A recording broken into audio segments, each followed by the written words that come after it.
Okay, so this is a 2006 Scion XB thermostat and cooler thermal sensor replacement. I'm going to do the thermostat first and then the sensor later. Underneath, jack the car up, put some jack stands under it. There's a plastic panel underneath preventing your access from the underside. It's a 10 millimeter socket. I had a total of 3 bolts. You may have 4. I may be missing a couple. But basically, they're just threaded into plastic nuts on the backside. Unscrew them, take them off, put them in a little tray off to the side, get them out of the way, don't lose them. So you can see this is my second one, and then the middle one is a nut instead of a bolt. It starts out, it would have been better if I'd started with a 3-inch extension, but I did finally change to that. Once you get it loose, you can just undo it with your fingers, and then the half panel drops out of the way. There it is, just boom, it's out of the way. We're going to access the thermostat. That's what we're going after. That lower radiator hose connects to the thermostat housing. There's 2 10 millimeter bolts on there. It's a bear to get to. And of course, it doesn't help that I'm trying to hold the camera and work the wrenches and all that at the same time. Sorry for the Richter cam, but here we go. Now, one of the first things you're going to do is you're going to let the water out of the radiator. And so this is a lower radiator hose. We're going to take that off in a minute, but the very first thing we do, make sure your engine is cooled down. Let it sit at least 4 hours since you've run it. Undo the cap very slowly in case there's any pressure, and then set the cap off to the side where you know it is. Here we're going to take the bottom radiator hose off. Again, let your engine rest for at least 4 hours or more. This coolant could be hot. I don't want you to get burned or hurt. I'm using a pair of channel locks to squeeze the clamp together to get it off of the hose. And then I'm just going to use the clamps to go ahead and channel locks to get the hose off of the bottom of the radiator. A lot of water is probably going to come out. Be prepared for a mess. Here we go. This is why I use a waterproof camera. I tried to be prepared, and shazam. So here I'm trying to hold the camera and get the 10 millimeter bolts, the two 10 millimeter nuts off of the housing for the thermostat housing to get that lower radiator hose off of the motor and get at the thermostat. It's a bear. Sorry for the Richter cam.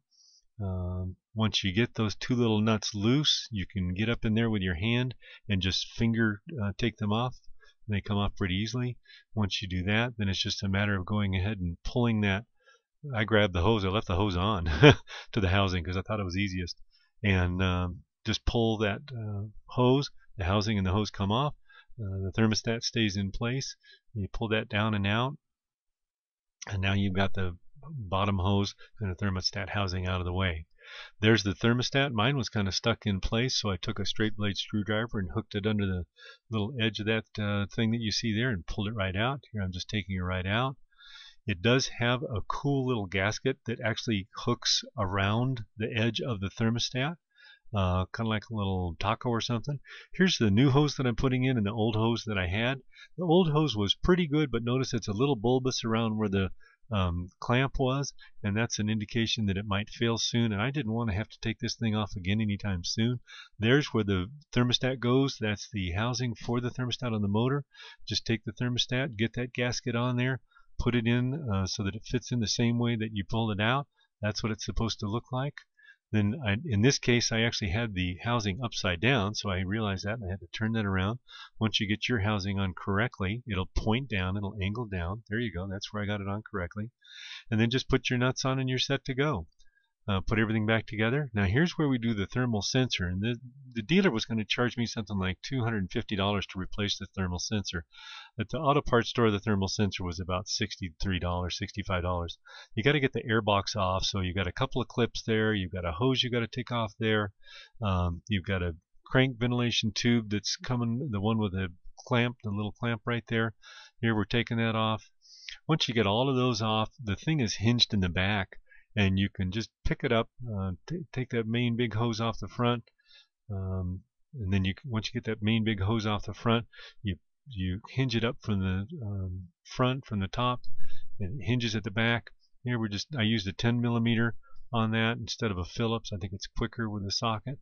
And then just hinge that up, and that whole thing comes up and out of the way. Put it off to the left.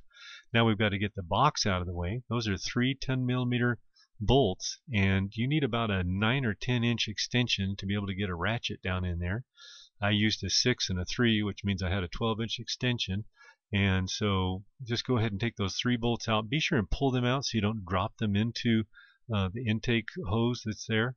And once you get that up and out of the way, I just kind of wrestled it and muscled it out of the way so that I could have access to the side of the motor. And there is the doggone sensor. It's tucked in. It's got the wire hooked on there. It's got a little plastic thing you have to push. There's a little nub of a thing on the plastic. To see that raised up part right next to it, you're going to press down on those 2 little rails that go right to that, and that's going to release that.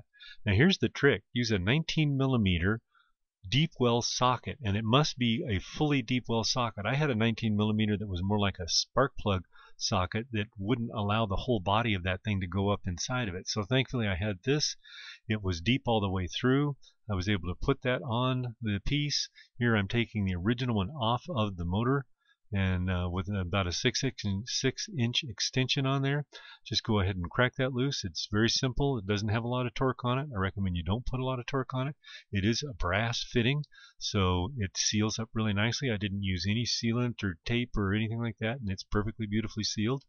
And so take the old one out, put the old one in, screw it right in. You're going to be able to clip that clip right back on, and you've got a beautiful sensor. It's a $250 job you just did for the $60 or whatever you paid at your auto dealer store. Good luck. I hope it works well for you.